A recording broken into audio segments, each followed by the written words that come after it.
about how somebody stole my $12,000 dog at a house party. So a little background information, I was 17 and a junior in high school, and I decided to throw a party at my house before winter break. So usually whenever I threw parties, I would always have everybody in the basement because I had a pretty big basement. There was a sliding glass door to the outside, so nobody had to go upstairs to get in or get out. And I would always lock the door to the upstairs just in case anybody decided to wander up the stairs. And because I didn't think anybody would get in upstairs, I let my dogs run around the house. So everybody who I invited showed up, and I guess that my address got leaked because a bunch of random people started showing up at my house. And it's not like I didn't have neighbors. No, I lived in a very tight cul-de-sac. So people were parking in front of my neighbors' driveways, in my neighbors' driveways. So I called my parents, and eventually I had to have my neighbors call the cops on my house party. My own party. Like for part 2.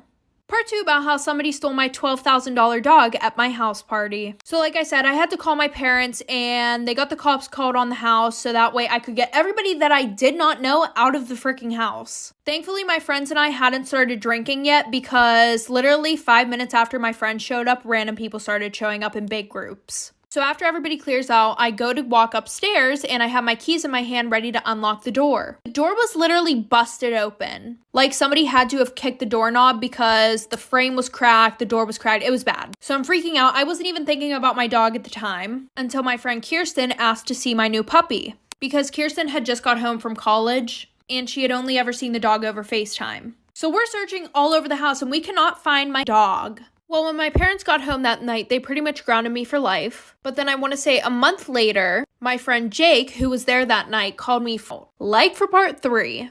Part 3 about how my $12,000 dog got stolen at my house party. So like I said, we couldn't find Mimi. My parents pretty much grounded me for life. I get a call from my friend Jake, who was there that night of the night of the party. And he's like flipping out. He's like, I think I know who took Mimi, aka my dog.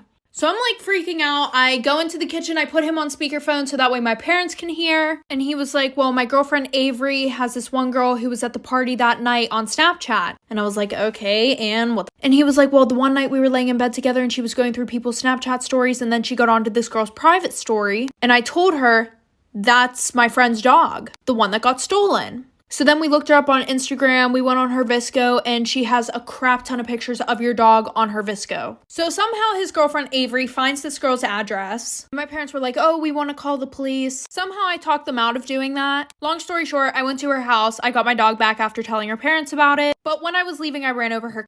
So many of y'all don't know, but I was born, raised, and still live in the hood. I mean, I left for like a couple of years, but I'm here. I'm back. My heart is here. And you know, I'm not proud to be in the hood. I don't think I want to raise my daughter here all her life. But I do think and I do believe there are a lot of things you can learn in the hood. So when I say I'm ghetto, I really am.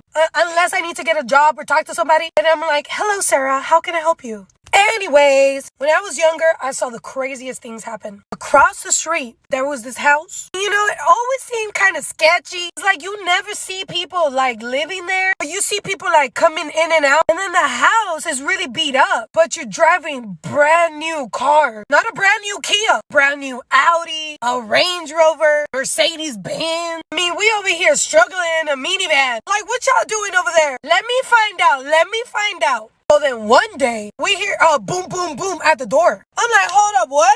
It's the SWAT team. The SWAT team was knocking at the door. Find the room without windows. Get down on the floor and don't move until we let you know. We're like, what's going on? What's going on? So did we listen? No.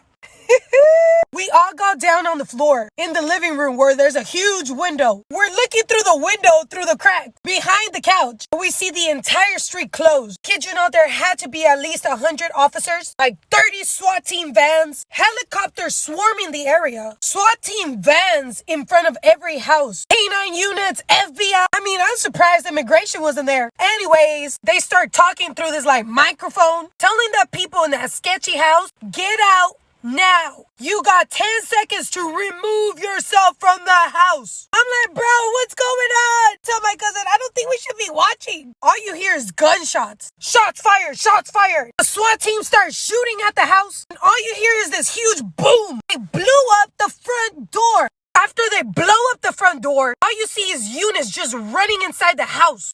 30 30 of them. And they pull out a couple. I had never seen them before in my life. They were young. I still remember she had blonde hair. They had their hands up in the air. They were surrounded by officers with guns to their heads. Bro, I thought I was watching a movie. You don't need Netflix when you got a narco living across the street from you. Bro, we had no idea. I mean, we kind of figured, because, they take them into these SWAT team vans, and they start taking out huge packages out of the house. Guns and drugs and everything. Money stacks. Bro, can you share some? And then all you see is, 2 people running from the back. SWAT team members shooting at them. They didn't die, though. I think. Bro, I was so scared. It could have been so dangerous. I learned if the SWAT team says get away from windows, get away from windows. Because they were shooting out. Some houses got hit with bullets. Bro, I'm just lucky to be alive. God is good.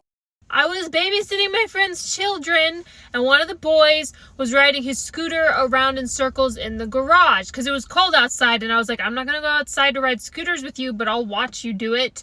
And so he scootered around in the garage and then ran inside, and I said, hey, put your scooter away so your parents have somewhere to park in the garage when they get home. And he said, no, I don't want to do that. And I said, come on, just go do it. And he said, I don't want to do that. I want to play hide and seek. And I said, if you go put your scooter away, then we can play hide and seek. And he said, really? And I said, if you put your scooter away, we can play any game you want when you get back in. And he said, any game? And I said, any game. And so he ran into the garage, put his scooter back in the appropriate place, came back in, and he said, are you ready to play a game? And I said, yeah, what do you want to play? And he said, I call this game Push the Babysitter Down the Stairs. And I was like, I'm afraid of you right now, but I respect you even more for that response. But I was worried he wasn't joking. I was like, what if he's one of these kids with a little bit of a violent streak? And so for the rest of the night, anytime I took the stairs, I would press my back against the wall just so I could see up and down and make sure no one was sneaking up on me. Am I wrong for not inviting my adoptive parents to my wedding? I, 30 female, am getting married to my fiancé in May. I was adopted when I was a baby, and my adoptive parents in their 50s did their best to raise me and support me through college. We always had a good relationship, and I obviously love them. When I was 23, I decided to search for my biological parents, and long story short, they were teenagers, 14 when they had me. They were still together and they have 2 more children. They said they wanted to keep me, but they couldn't raise me, so they decided to put me up for adoption. The thing that really hurt me was that in my childhood and teenage years, they tried to contact my adoptive parents and have a relationship with me, but my adoptive parents refused. When I confronted my adoptive parents, they said that they were afraid that I might prefer my biological parents, so they tried to keep them away. So why would you do that? I was hurt and disappointed and decided to go low contact. Over the years, we managed to build a better relationship, but it's not like before. So for my wedding, I decided to ask my biological father to walk me down the aisle, and he obviously said yes.